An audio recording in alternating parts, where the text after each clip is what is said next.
Olá pessoal, aqui é o professor Rafael de História. Eu vim apresentar para vocês a aula sobre o Antigo Oriente.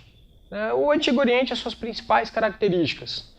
O Antigo Oriente é onde que a gente vai encontrar as primeiras civilizações. Nas civilizações você tem a passagem do homem do seu estado primitivo para o estado de civilização, a qual algumas características são importantes para ser observadas. A primeira delas, o desenvolvimento da agricultura. O segundo, o surgimento das cidades. E a terceira, e não menos importante, o aproveitamento das águas dos rios. Esse aproveitamento das águas dos rios vão fazer com que floresçam, no período antigo, algumas civilizações listadas nos grandes rios. Caso deles, o Tigre e o Eufrates, a qual a civilização que floresceu foi a civilização da Mesopotâmia.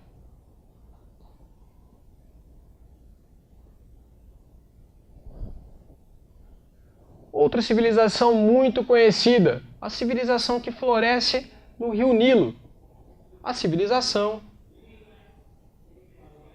egípcia. Outras duas civilizações extremamente importantes, a civilização nos vales do rio Indo e do rio Ganges, a civilização indiana. E a civilização que nasce durante o curso do rio Amarelo, uma das maiores existentes, civilização chinesa. Todas essas civilizações, baseadas nos cursos do rio, na ocupação do curso de rios, o seu aproveitamento para a agricultura, a sua formação de canais para a melhoria da irrigação e a drenagem dos seus pântanos para melhor aproveitamento das terras, ficaram conhecidas como civilizações hidráulicas. E esse termo é importantíssimo vocês guardarem. Civilizações hidráulicas. O termo hidráulica vem de água retirada dos grandes rios. As principais civilizações hidráulicas que podemos citar é o Egito e a Mesopotâmia. Essas regiões tinham características bem específicas. Eram regiões desérticas, de semiárido. Para isso, precisava-se de grandes obras de engenharia. E elas ali foram feitas. As principais delas, canais de irrigação e drenagem dos pântanos. Canais de irrigação, levar água para as terras áridas para que ali pudesse se efetuar plantações. Drenagem de pântanos, drenar o excesso de água dos pântanos para que também pudesse ter a terra própria para a agricultura. A terra nessas civilizações, as terras eram propriedades do Estado. Ou seja, não havia nesse meio propriedade privada, não havia propriedade dos indivíduos. E o trabalho, outra coisa extremamente importante, era feito através de servidão coletiva.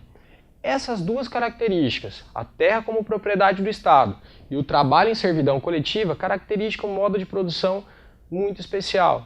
Não se esqueçam, o modo de produção asiático. Temos também a estrutura política e social. Na estrutura política e social dessas civilizações, era uma teocracia. Teocracia, Theos, de Deus, cracia, poder, governantes deuses. Os governantes eram divinizados pelas populações. Citando um exemplo, no Egito o faraó, na Mesopotâmia os imperadores. Eles eram ajudados pela elite religiosa, formada pela casta de sacerdotes, pela casta sacerdotal, e elite burocrática, que eram os altos funcionários do Estado. As outras civilizações que também são importantes de serem citadas são os fenícios, que os fenícios vão trazer o comércio e a navegação. E por serem povos que trabalham com comércio, uma coisa extremamente importante, que é a criação de um alfabeto fonético. O alfabeto fonético fenício serve como base para a maior parte dos alfabetos que nós encontramos hoje em dia. Outra civilização importante são as civilizações dos hebreus, o qual nos trouxe o monoteísmo. A crença em Deus único era algo muito difícil na Antiguidade Clássica, praticamente inexistente. As civilizações eram politeístas e os hebreus trouxeram esse conceito de adoração ao Deus único, o monoteísmo.